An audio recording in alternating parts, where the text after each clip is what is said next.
நோன்பு நோற்கக்கூடிய காலத்தில் நாம் சஹருடைய நேரத்தில் எழுந்து உணவு சாப்பிட்றோம். இந்த நேரத்தில் நாம ஏன் எந்திரிச்சு சாப்பிடணும் அப்படின்னு சொன்னால், இறைவன் இதில் தனி பரக்கத்து இருக்கிறதா சொல்கிறான். நம்மள சிலர் நினைப்போம், நாளைக்கு எனக்கு ஸ்கூல் இருக்குது, காலேஜ் இருக்குது, ஆஃபீஸ் போகணும் அப்படிங்கிறதுனால நைட்டே நான் சாப்பிட்டுட்டு ஒரே தெரியாக சஹர் செஞ்சிடுறேன். சஹருடைய நேரத்தில் எந்திரிக்க வேண்டிய அவசியம் இல்லாமல் நான் காலையில் சீக்கிரமாக கிளம்பி போக ஏதுவாக இருக்கும்னு நினைக்கலாம். ஆனால் உண்மையில் இந்த சஹருடைய நேரத்தில் எந்திரிச்சு உணவு சாப்பிட்றதுங்கிறது அல்லாஹுடைய அருளையும் பரக்கத்தையும் பெற்று தர்றதா இருக்குது.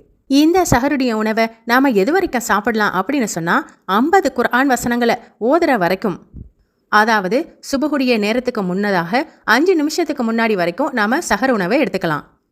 ஒரு சிலர் 5 மணிக்கு பாங்க சொல்கிறதா இருந்தால் 3 மணிக்கே சஹர் செஞ்சு முடிச்சுட்டு நியத் சொல்லிட்டோம், இதற்கு பிறகு சாப்பிடக்கூடாதுன்னு நினைப்பாங்க. ஆனால் இது தவறான கருத்து.